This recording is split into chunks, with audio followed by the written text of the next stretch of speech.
Hello, everyone, and welcome to the Deed Funding Workshop. My name is Carlton Hoskins. I'm a real estate investor, and I've been investing for quite some time.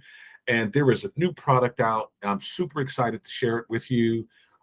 Primarily wholesalers and investors who are looking to buy properties or leverage existing properties to increase their ROI.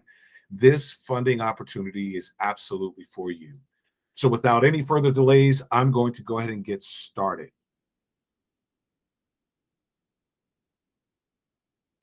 Today on the agenda, what we're going to talk about is what deed funding is and what it's not, right? How deed funding actually works, who deed funding is for, who it's not for. So before we even get started, you'll get to determine whether or not you want to be here.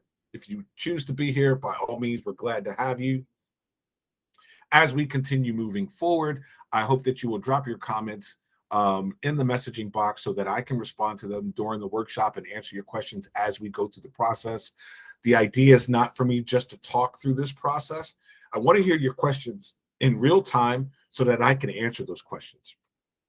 I'm also going to show you how to submit the funding request. And I'll also give you an opportunity, if you stay to the end, on how you can actually generate passive income by being a funding agent yourself, if that's something you're interested in. So stick around. I'll share a lot of information with you during this workshop. Turn off all distractions, devices. Think about this. This is a $5,000 workshop that you would normally pay to go sit down and learn how to utilize new funding. We're bringing it to you live. So by all means, take the time out. This should be about 45 minutes of your time. I want to make sure you get the most out of this information. And at the end, if you have any questions, just let us know. Okay. I'd like everyone to drop in the chat what you do in real estate. Are you a loan broker? Are you an investor? Um, are you a wholesaler? I just want to get a feel of who I'm talking to. Some of you may be new to Google Meets. So just so you know, the chat button is on the bottom right of your screen. And it looks like a little bitty messaging box, okay? My name is Carlton Hoskins. I'm a deed fund specialist and the founder and owner at MDLQ LLC. I've been in real estate industry for over 25 years. My family grew up in real estate. So I learned a lot of real estate when I was a little boy before I even understood what the mortgage was. My focus and specialty is in tax deeds. I used to travel to Georgia constantly from the state of Texas to attend auctions in DeKalb County and Fulton County. I've been to the auctions in Houston and in Florida. So I've been all over the tax deed market for several years.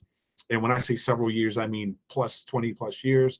I also have background in triple net properties, pre-foreclosures, creative financing, which is my specialty. If you have a situation where you're trying to figure out how to strategize the deal, that is really where my superpower lies. So if I can help you with strategy, by all means, reach out to me. We can have a one-on-one strategy session. I've been a wholesaler, so I know what that market's like, which is why I'm so excited to bring you deed funding, because deed funding actually allows you to stop wholesaling and actually flip your own deals. And of course, I've been involved in quick flips in both Florida, Georgia, and in Texas. Now, in this course, you're going to learn everything about Creative Bridge deed funding. And we're going to do this really quick. We're going to do it in 4 quick lessons for you. But before we move on, I want to make certain everyone understands why this is classified as funding and not a loan. And if anyone has any questions or need more clarity, by all means, again, just drop it in the comments. I'll be happy to answer those questions. So let me just jump right in to make a quick explanation of what deed funding is, what we call Creative Bridge deed funding. Think of deed fundings like a title max. You take your car over to Title Max, you give them the title, they take possession of the title, they give them the funding you need, you drive off in your car. Weeks later, months later, you bring all of the payments back that you owe them, the interest, the principal, etc. They give you back your title, you drive away. If you don't bring back your title, well, lo and behold, they own the title, right? They took possession of the title. They own the title. So if you don't bring back what you owe them, they're going to come and take the car. They don't have to go get a court order. They don't have to subpoena you. They don't have to do anything because they actually own the title. You've essentially pawned the title, if that makes sense. So what's the difference in deed funding and Title Max? Well, number one, it's not a car. It's a title to a home. So it is the home. And secondly, it's not a loan. Why is it not a loan? Because it's funding. They're not giving you money with a mortgage attached with first position. They're actually taking the title of the property. So they're literally giving you funding in exchange for the title. And I'll explain this a little bit later because they offer you a buyback agreement for the term in which you select. Number two, this is not for the everyday consumer. This is not for a homeowner who can't get a refi cash out because their DTI is upside down or um, whatever their issues may be, they're still there, right? They are still absolutely living in the property. And because they're living in the property, we don't want to evict someone from their primary residence, right? So in this case, we do not lend deed funds or provide lending to primary residents, number one. So now we understand they're not for consumers. This is not a loan. This is true funding at its best. We'd like to be your funding partners in this particular process. So how does all of this work? Well, it works in two ways. You can work if you're purchasing a property. You can work it if you currently own the property. Now, let's talk those down a little bit. Let's get a little bit deeper into purchasing property. If you're purchasing a property, there's a specific LTV, and we'll talk about that. And it's really not an LTV, so let me clarify. It's an FTV. It's funding to value, not loan to value. As I explained, it's not a loan. So when you're purchasing a property, that's something that you want to acquire. It could be land, it could be commercial, it could be residential. You could be purchasing it for fix and flip. You could be purchasing it for rental, Airbnb, could be a mobile park. Whatever your reason for purchasing it is perfectly fine. They'll give you a specific funding amount because you're purchasing it. And when you're purchasing, you would need to get the purchase and sale agreement in your hand. So a lot of times there's this question of how do I get proof of funds? Well, proof of funds are required when you're going through a realtor. That means you're probably buying a property that you saw that is on the market. Deed funding works best for off-market properties. That means you're talking directly to the homeowner. You're providing this homeowner with the a purchase and sale agreement so that they can sign. When there's an agent in the middle of that, agents are going to want to know the proof of funds. They have so many offers on the table. Deed funding doesn't work for that type of property. So when you're purchasing the property, primarily what you want to do is have the purchase and sale agreement in order for deed funding to work for you. Now, when you're purchasing a property, people ask all the time, well, then how would I do that? I don't have any money. I don't have a proof of funds. And deed funds doesn't provide a proof of funds because you should have a purchase and sale agreement. So when you're purchasing this property, you want to make sure that you're getting it at a rate that makes sense. Why do I say that? Because you want to make sure there's enough wiggle room in that deal. So let's say you're going to flip a property and say the property's worth $100,000. You want to get that property for 50 cents on the dollar from the homeowner, 40 cents on the dollar from the homeowner. Okay. Basically, you're saying cover whatever the remaining balance is on their existing mortgage, pay that off, and give them some money to walk away with in cash. Right. So let's say you get the property for $40,000. You give them $10,000 in cash because maybe they're in a foreclosure situation. Maybe it's a probate situation where the parents have passed. They left the home to the daughter.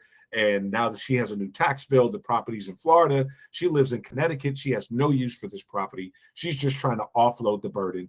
Those are the type of properties that you want to get a hold of.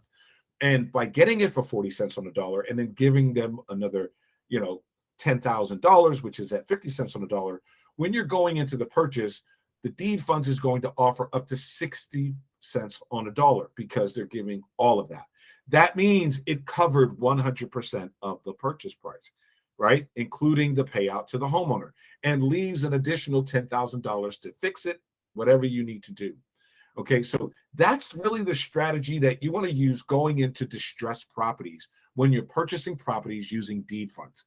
Again, if it's a brand new build, you're probably going to have some hard times because they're going to want to see a proof of funds. The builders want to know that you have the funds to buy it. They want to know there's just so many components to it. Deed funds really doesn't work. It's not for everyone and for every situation. So it's primarily for distressed properties. Okay. Property title is in the name of the funder, right? That means when the transaction happened, the property title again gets transferred over to the private investor who is providing the funding in the deed fund scenario. So think of them as title max, right? The private investor is title max.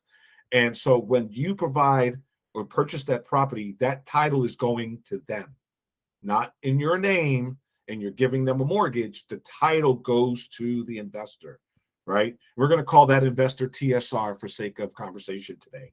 So TSR will get the title in their name, and then they will give you a lease option buyback agreement so that you can buy it back within that term. And we'll talk about how you can do all of that in a moment. Okay. So now let's talk about currently owned properties. Currently owned properties essentially stand for what they mean. That means it's property you already own. Who is this for? This is for flippers who have a portfolio, renters who have a portfolio. If you have a portfolio of properties and you're trying to raise funds to buy a new property or to do some upgrades in your property, this absolutely works for you. Currently owned property also includes tax deeds. So if you have a tax deed in the state of Georgia, you're waiting 1 year for this tax deed to mature. And so that if they don't redeem in that time, then you can take possession of their property. Well, realistically, you went to the auction, you paid $50,000 for a property that's worth $200,000, and you're going to wait 1 year in order to take possession of the property. Well, while you're waiting that year, you can come to deed funds, get deed funding, and they'll loan you up to 100% of the amount that you invested, which would be $50,000. And then you could take that $50,000 and go get another tax deed or invest into something different. So there's a million strategies that could be utilized with deed funds.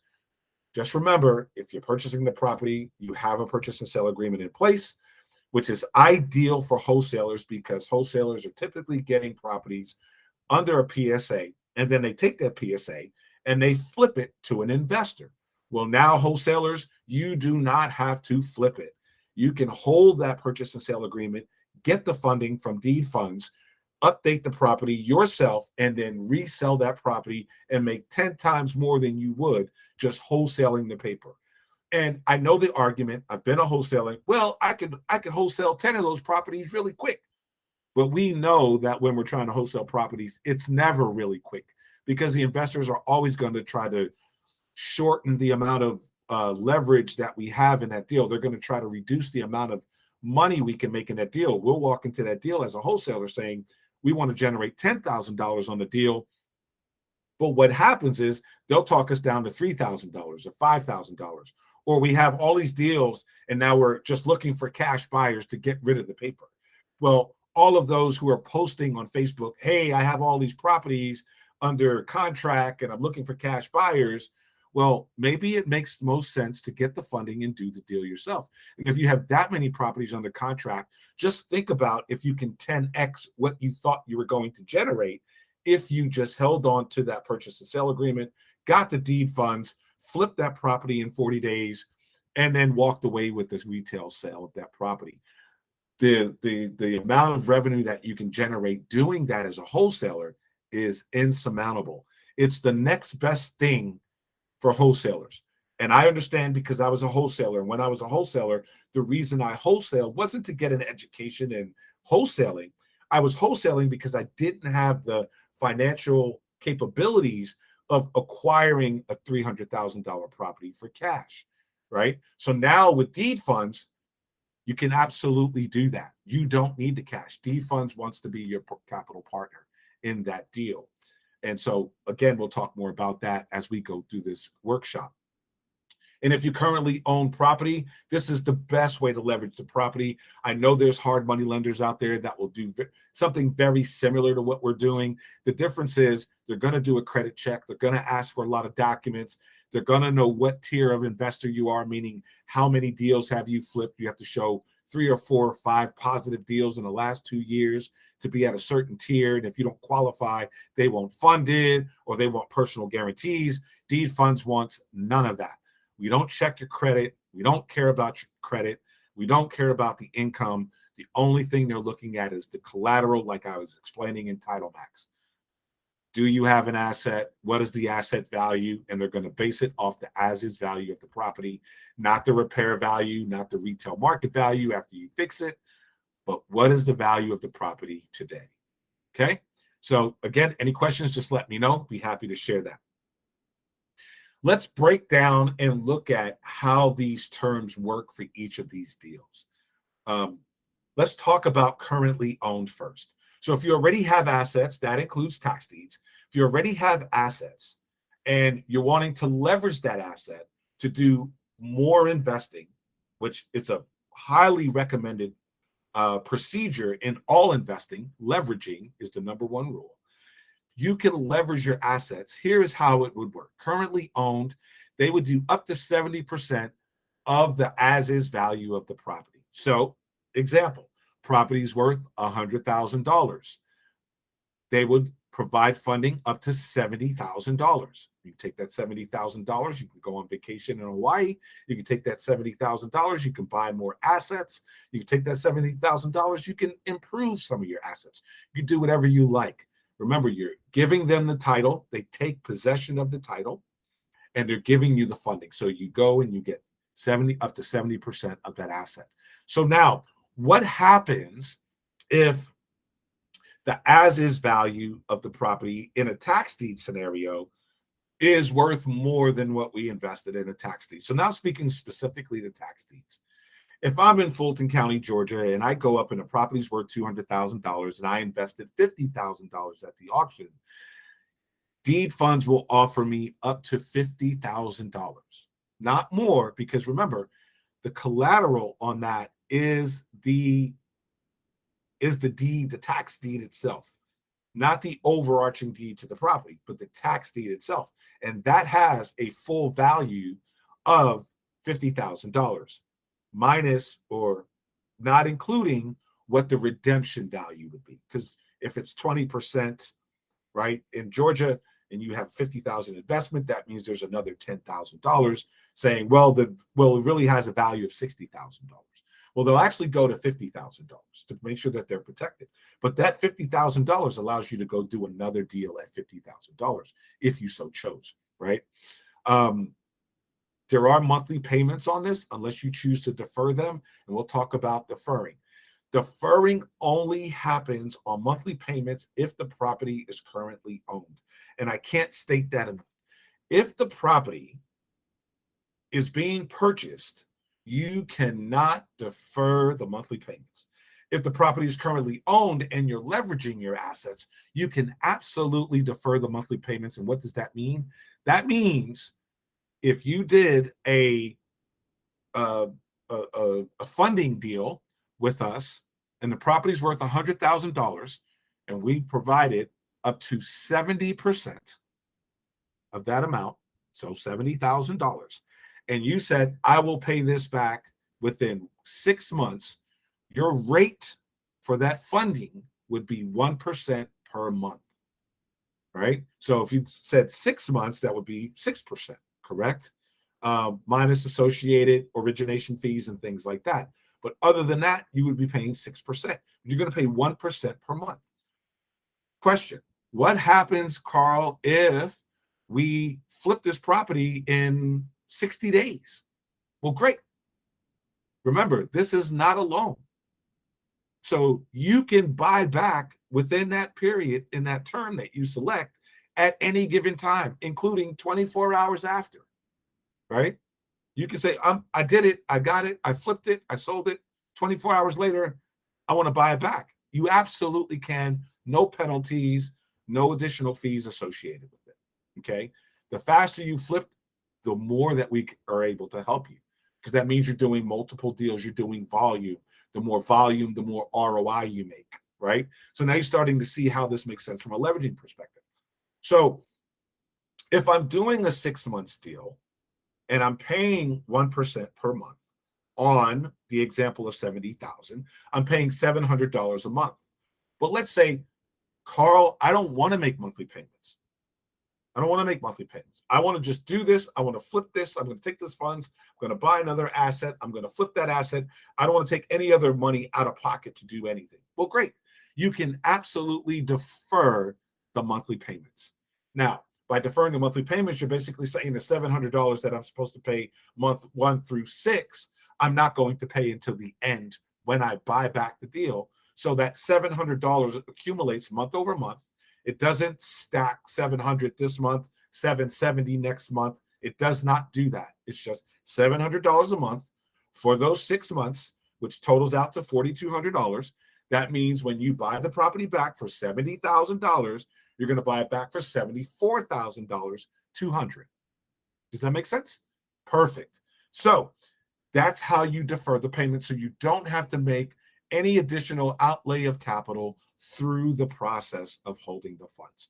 And again, this can only happen on currently owned properties and cannot be done for purchases. Okay, awesome.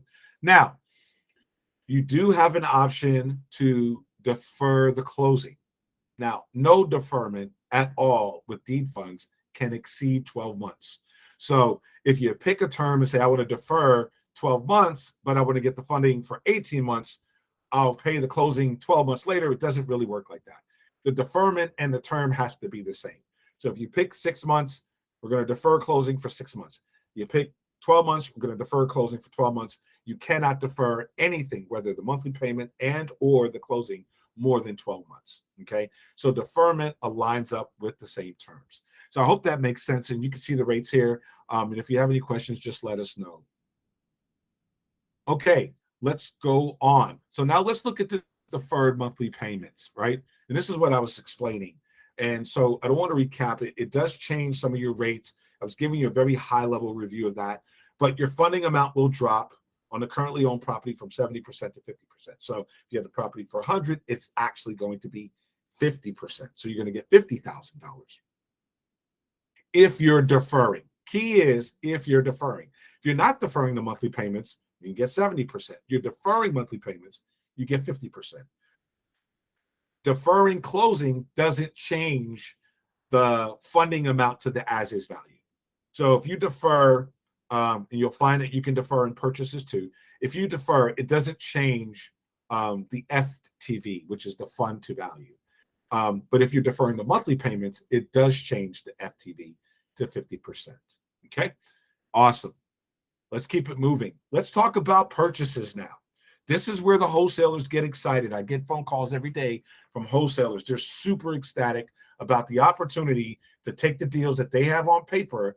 They're having a hard time finding these cash buyers. Cash buyers are hard to negotiate with. Everyone's trying to muscle me down on my numbers, blah, blah, blah, blah. Well, flip your own deals. This is the place to do it. You want to flip your own deals. So if you get a purchase under a PSA, you have that agreement.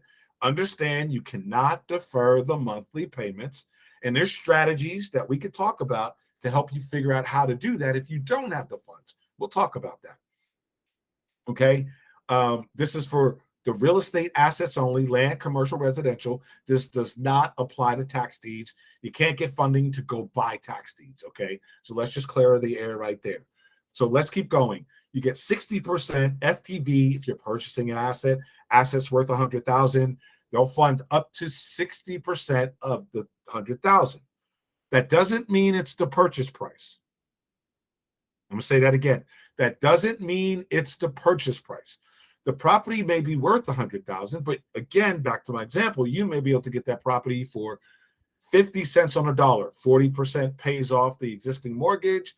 10% pays the homeowner some money to walk away. That's 50 cents on a dollar. They're funding you 60 cents on a dollar on $100,000. That means they funded well over 100% of your purchase price. Okay, so I know there's a lot of people out there who, oh, we fund 100% of purchase, we fund 100% of ARV. Yeah, they do that. There's opportunities out there for that. If that's something that you want to deploy it. You shouldn't ever limit the amount of financing strategies that you use in being an investor. Use all of them where they are applicable, right? You don't use a hammer every time you stick a nail or a screw in the wall, right? Sometimes you need to use a screwdriver. So in this case, you can get 60%. Again, if you can get it at 50 or lower, which is the best strategy, get it lower than 50 cents on the dollar. You're looking for distressed properties. Again, they're doing a new build. It's probably not going to work for you. If you're trying to buy directly from a realtor, or you're just looking at Zillow and finding the most beautiful house that's for sale and it's something that you want to live in, remember, we don't do primary residence. If it's a beautiful house that you think, oh, I just Airbnb this home, it's a beautiful mansion. Yeah, they're probably asking retail for it. So the as is value is the value, and there's no room in that value for you to make any money. The deal is to make money on the flip, right? Just like you're doing with the paper from a purchasing perspective. You want to make money on the flip, right? You're flipping paper. Now you get to flip the house by using our funds. So now you get the funding. You paid out 50 cents on the dollar, 40% to the bank. That all this happens at closing. You don't have to do any of this, but at closing, it pays off the existing debt. They take possession of the title, which is the funder doing that, and then the 10% goes to the homeowner. They get their $10,000. They move on. They move out. You get the lease option to the property. You're in the property. You could do what you need to do with the property there forward. Now that you're there in the property, there's still that other $10,000. Maybe you only need $10,000 to fix it. Perfect. If you do, then it funded not only 100% of the purchase, but it also funded 100% of the repairs for you. If it falls into that strategy, you can work the strategy wherever you want. I have associates who are looking at 30 cents on a dollar, 40 cents on a dollar, 48 cents on a dollar, and won't touch anything past 49 cents on the dollar. And I know some of you may be listening going, wait a minute, Carl, there's no way. Everyone's paying 110% for property right now. I saw a property go on the market for $300,000, and by the time it closed, it sold for $330,000. That's true. That's retail. That's on market properties. Those are properties that are listed in Zillow for sale, Redfin for sale, all of these places for sale. We're talking about off market distressed properties that homeowners are trying to get from underneath. Whether the property is beaten down and need repair, the property is abandoned because there was a death in the family, it's in a tax foreclosure, it's in a mortgage foreclosure, whatever those situations are. You want to look for distressed properties when you're deploying this particular deed fund strategy for purchases. Okay, so your rates are really pretty much the same. You're looking at 1% per month. 1% per month for 0 to 6 months. And if I'm doing the flip, I'm definitely looking to get out of that property within the next 4 months. I want to be in and out as fast as I possibly can. So typically, flippers are in that 0 to 6 repurchase term, right? So they're getting the least amount of charge on their funding, 1% per month. You flip it in 4 months, you paid 4% on the funding you didn't have. And it covered the entire deal if you strategize the deal properly, right? Perfect. Okay. Again, you can offset the closing if you don't want to come to closing with money because, hey, look, I just don't have the funds. People ask, Carl, how do I get into this for $0? Well, let me tell you how do you get into this for $0. You get into this for $0 if you find a property that you can acquire for less than 50 cents on a dollar and then defer the closing, right? Defer the closing. That's the recommendation. If I can get that property at 40 cents on a dollar, I know I'm going to get 60% funding for the as-is value, not the after-repair value. And let's just say the property is $100,000. They're going to give me $60,000. $40,000 goes to pay off the existing mortgage. $10,000 goes to the homeowner. I still have $10,000 to do a repair on the property. I fix that in the next 60 days, 90 days, 120 days max, 4 months max. And I could flip that, put that back on the market, and now put it on market. I'm not selling it to investors anymore. Now I'm selling it to a home buyer, right? They're going to come in with their proof of funds, their real estate agent. They're going to buy it. And now that property that I acquired for 50 cents on the dollar, that was worth $100,000. I put a little $10,000 into it. Now the property's worth $140,000. And I sell that retail. Well, $140,000 comes back. $60,000 goes to the funder because they're the ones who funded the deal for me, and I walk away with $120,000, $80,000. I walk away with $80,000. You're not making $80,000 as a wholesaler on a deal flipping paper. You're just not doing that. That's not unless you're flipping paper on mansions, right? This is the way to go. This is, I know there's a lot of ideas out there of flipping paper overnight, one time, never touch it, never see it. A dime a dozen people are in there, and those people that are doing it, there's not many people successful at this. What we're talking about is no gimmick, no bamboozle, no magic trick, no abracadabra, none of that nonsense. This is straight up. If you have paper under contract and you know that you can put a little bit of money into it and make the retail value of it, then deed funding is for you. That's what this is about. Okay. And of course, everybody wants to know, well, Carl, what's the fees? What's the gimmick to this? There's no gimmick. There's no hidden fees anywhere.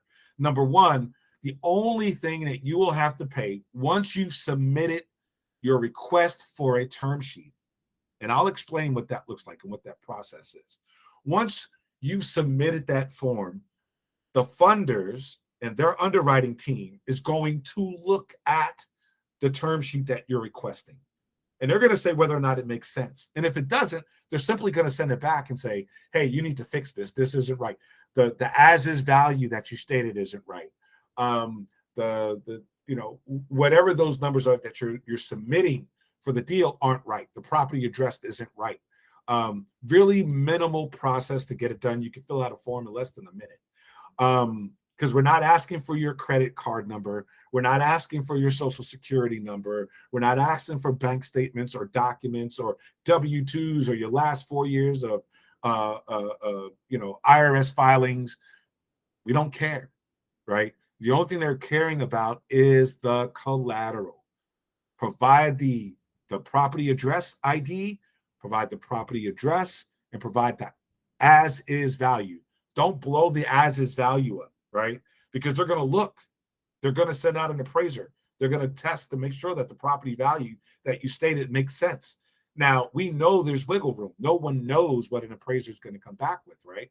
But if I look on Zillow and I see a property and it says the property is worth $300,000, that's probably the number I'm going to put in as is value right now if they're asking me. I'm not going to look around and do comps and say, yeah, but the market says it's worth $450. Yeah, but those properties have already been repaired. They've already been updated, and they're being sold at retail value. The as-is value is going to be something you could find on Redfin, PropStream, Zillow with a really quick glance of a property. Plug in the property address, 123 ABC Street. What value does it show? The Zestimate, right? We know it's not accurate, but the Zestimate is 275. That's the number you want to plug in because that's going to be a truer number. And if the value is more, the funder is going to let you know that it's more and say, well, hey, we took a look at it. It's worth more than 275. It's actually worth 350. And you're going to, do you want more funding? Well, yeah, I want more funding. Or no, I don't want more funding. Completely up to you. But we want to be true with the numbers we're submitting. Now, you submit this form. They receive the form. They're going to review it. And if everything's okay, they're going to send you back an official term sheet agreement that you'll sign.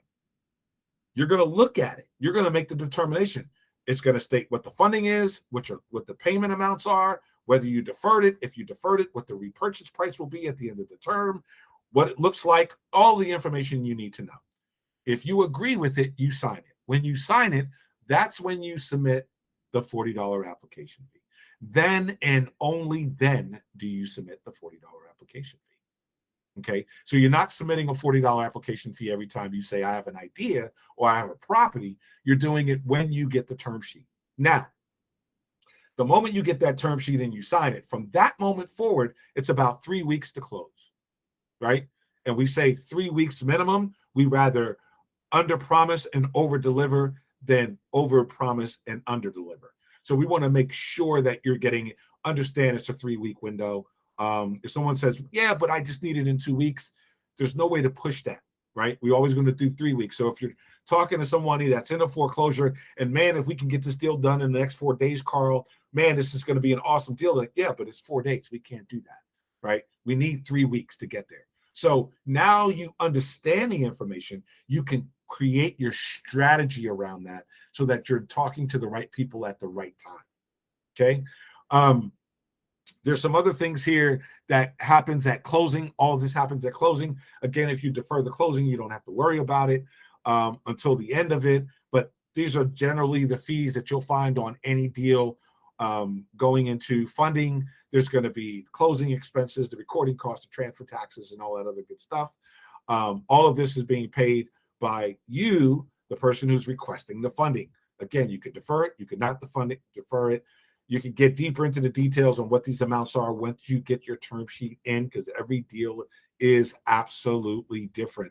Land is different than tax deed is different than commercial is different than residential, or multifamily units. We do all of it. So every deal is different. So you can say, Carl, what's going to be the transfer taxes? I don't know. Depends on the deal.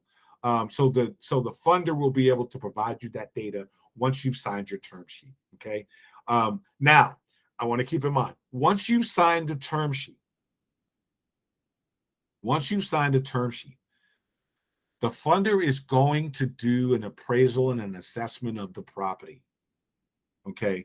They're not just going to go off the numbers. They're just not in business to throw money away. No one does that. So if you're like, hey, I have a deal, but I have to do it without an appraisal, it's not going to happen, right? They're going to do an appraisal of the property to make sure the value of the asset is worth what they're funding. I mean, this is just logic. They got to protect their risk on the investment, right? So once they've done a collateral review, meaning they've gone out, they've done the appraisal, they looked at the property, they've done all this stuff. Let's say they come back and say, hey, Carl, this property is not worth $100,000 like you thought it was. This property is actually worth $80,000. Here is what's going to happen. They're going to say, based on the $80,000, and you're purchasing this asset, we'll give you 60% of the $80,000. Now, you may say, I don't want to do that deal. It's not going to work. The numbers aren't going to work for me. This deal is not going to fly. That's just not going to work. You have the ability to just walk away from the deal. But because they paid for the appraisal, they're going to charge you the $500 review fee. Now, let's say you say, well, I got the deal at a really good rate, or the numbers are big enough for me to still work my magic in that deal. I'll take the 60 cents on the dollar for the $80,000 versus the $100,000. Okay, you can proceed, and there's nothing changes. You just keep going through the process. That $500 is still going to be charged at closing, so it's part of the closing cost. Okay, but if you decide to walk away from the deal, they are going to charge you the $500 for saying, I don't want it. So they put the ball back in your court. Now, there are instances where they come back and say, hey, that property's not worth $100,000, it's worth $150,000. What do you want to do? You're going to say, raise my numbers. They're not going to charge you the $500 right there because you raised the numbers. They're going to restructure the term sheet, and then they'll bring you a new term sheet. You sign a new term sheet, which raises the amount of funds you get, and you keep on going down the line, and that $500 is due at closing. Either way, the $500 is due at closing. If you decide not to close because the review of the property is far less than what you anticipated, then they're going to charge you the $500. And let me tell you why that is. Someone has to pay for the appraisal, right? And this is why when we go into the deals, we don't want to inflate the numbers on the value of the property. You don't want to walk in and say the property's, $300,000. I'll give you a true example. Someone went and they looked at a property. The property's worth $550,000. Okay, that's the value of the property. That's the way it shows in PropStream. That's the way it shows in Zillow. That's the way it shows everywhere. Now, that person looked at that property and then looked at the properties around him and started running comps, saying, oh, well, this property is actually worth $1.1 million. I know how to get it to $1.1 million. All I need to do is put a fence up around the property, put a security system on the home, and put a pool in the backyard. And this property is going to be worth $1 million plus, and I only have to invest $300,000 to get to that $1 million. That's a really good idea, but they're not going to go off of the after repair value of the property or the future market value. They're going to go off of the current market value of the property as it stands today. So long as we understand that, every time we hear a number, it's what is the as is value? Yeah, but this is what it's going to be worth after. You don't care. The after only applies once you get funding of where you can take it to. But when we're submitting the deals, we have to submit what the as is today. And that avoids any headaches with that $500. Okay. So in the print, it says, if collateral does not meet the collateral profile as stated above, this agreement is canceled and borrower agrees to pay the collateral review fee. Well, it's not necessarily canceled, and they're clarifying that on their agreements. It's not going to be canceled. There's going to be a consideration. There's going to be an offer back to you. Look, it's not worth $100,000. It's actually worth $90,000. We'll give you funding for $90,000. We can't give you funding for $100,000. It's not worth that much. You have the option to either decline, cancel, pay the $500, walk away, or accept it and move on.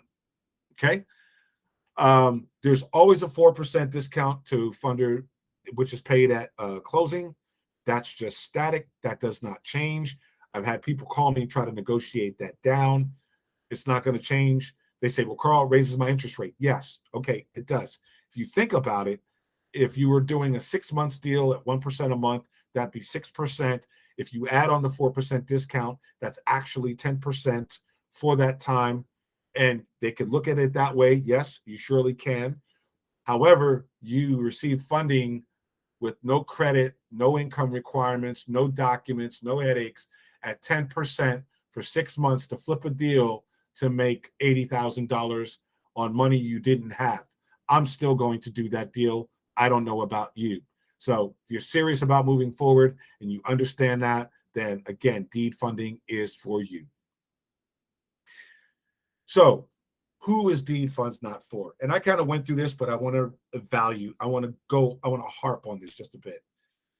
Cannot use it for a primary resident as collateral. So if you own a home, even if you're an investor and you have 100 other properties, but the home that you're trying to collateralize is your personal home, they will not do the deal on a primary residence. Now, we've had situations where people saying, well, I'm trying to help a homeowner get out of foreclosure. If we can give them the funding, then they can avoid foreclosure and they could give the asset up and we could do this, we could do that. It really, truly, it's their primary resident. It's their primary resident. If they're getting the funding, we cannot do the deal.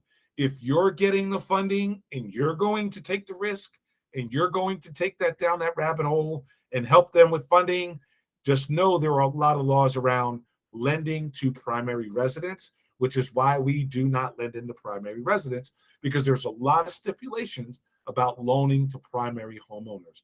Because once you loan those funds, there are a lot of conditions in order to take possession of that property should they decline to pay you.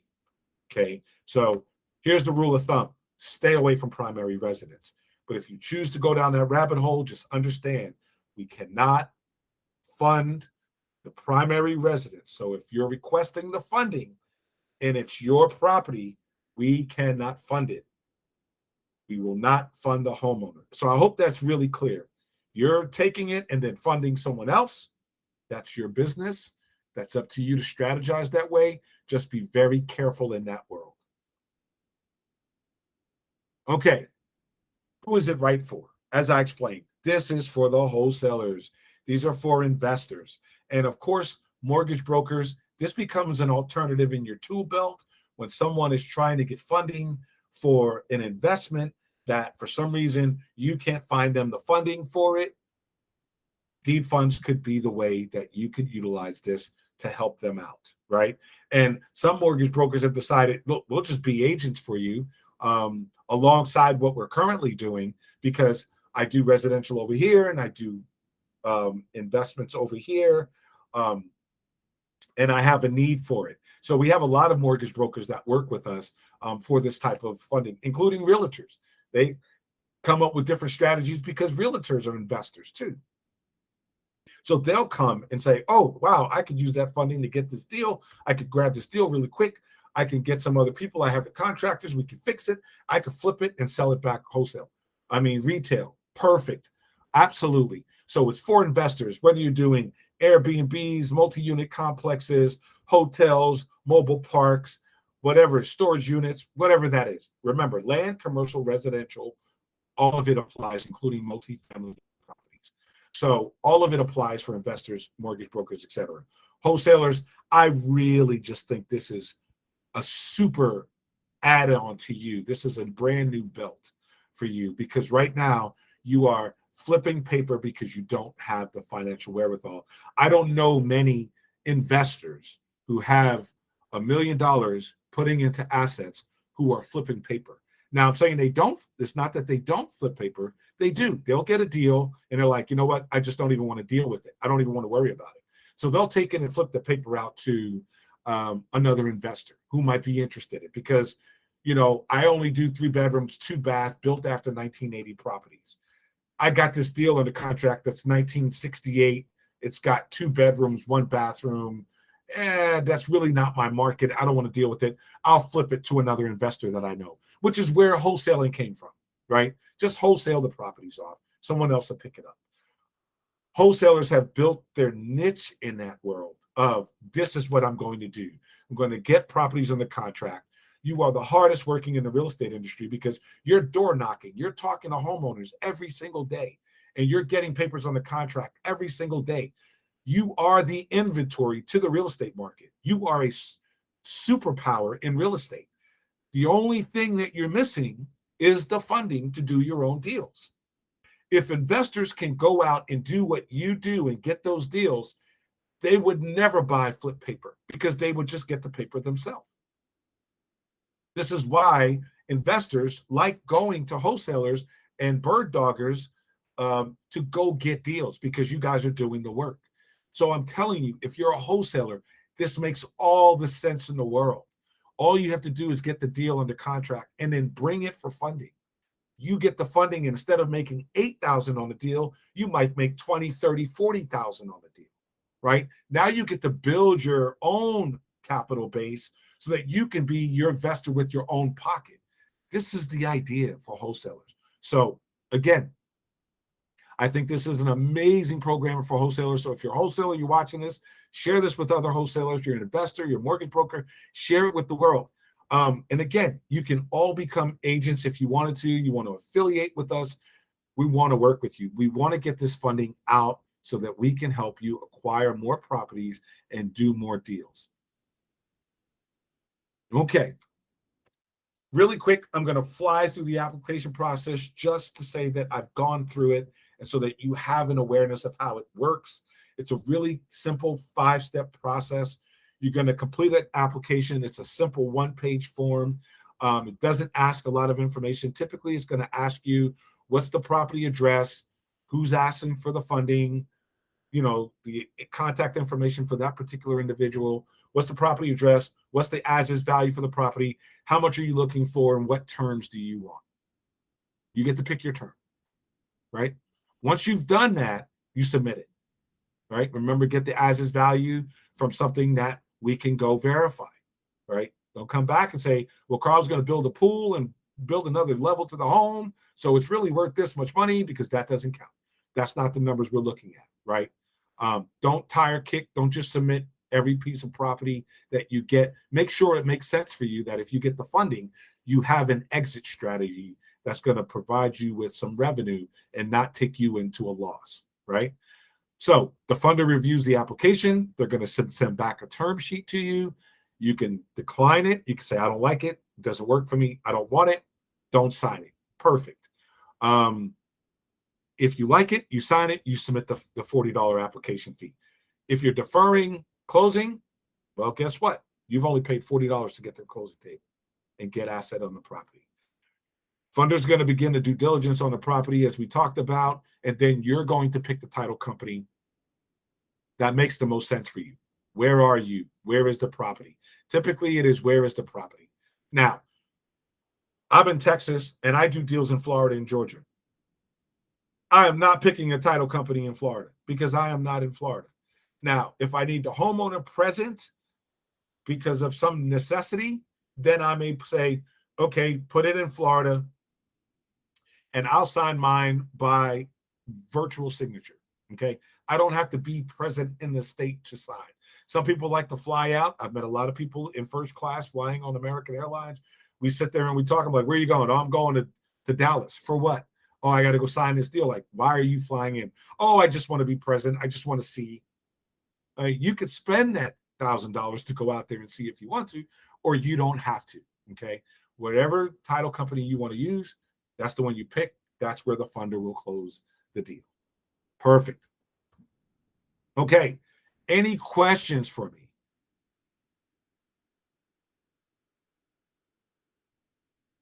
Okay. So I have a question.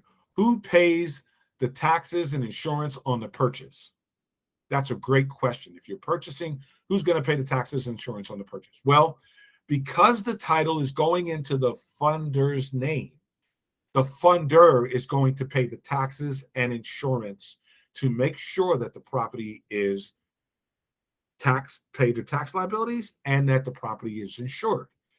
When you buy the property back at the term ending period, or whenever you decide to buy it back, that is when they are going to attach what they paid on taxes insurance to the repurchase amount. Okay. So whatever that amount that they paid up front, that's the amount that you're going to be added to the repurchase amount. That's a great question. Okay. So I don't see any other questions right now. It makes me think everyone's got it under control, understood. If you have any questions, please feel free to drop us a line. You have the contact information for me here. I'm always on my phone at 940-735-5623. Call me. You'll get my direct line. I'll be happy to share that, answer any questions you have. We could set up some strategy calls. We can have conversation there. Reach out to me at my email. We do have a website that's coming up. You can actually go to deedfunds.com. You'll find more information there as well. That website is up. I just haven't updated this page, so forgive me for that. So again, you can go to deedfunds.com. You can schedule time to talk with me if you have some one-on-one strategy sessions. Some people get on the phone and say, Carl, how do I really create the strategy? What strategy should I use? Here's what I'm doing. And I'm happy to share that strategy session with you. And we could talk more about that. Now, real quickly, I'm just going to go into, if you are interested in becoming a deed funding agent or an affiliate, I'm going to say just reach out to me. We have some new processes coming in place. You have the capability of generating percentages of every deal that comes through the door that you submit. This is a quick way to make passive income while you're already doing your deal. So think about it. If you're an agent and you bring in another agent, you'll get commissions off of that agent's work. If you're doing deals, you might recommend another wholesaler to the fold. Wholesaler comes in and brings a deal, you get a commission on that deal. There's so much information. We're going to have upcoming events that are going to speak specifically to that topic, deed funding. So it is a way to make passive income. Again, if you're interested, reach out to me, drop me an email, go to Carlton@deedfunds.com. You can also reach me at 940-735-5623. Get on my phone and let's talk. And I thank you all for joining me today for the workshop on deed funds. I hope the information has been super helpful. I'm so glad to be here. I'm super excited what it's going to do for you all and how it's going to change the game and give wholesalers an opportunity to make more money, add more tool belt access to brokers and real estate agents, and also provide an opportunity for real estate investors to leverage what they have when they don't want to go through docs and W-2s and credit and all that other nonsense. Deed funding is the way. Again, my name is Carlton Hoskins. It's been a pleasure to meet with you, and I look forward to talking to you soon. Have an amazing day.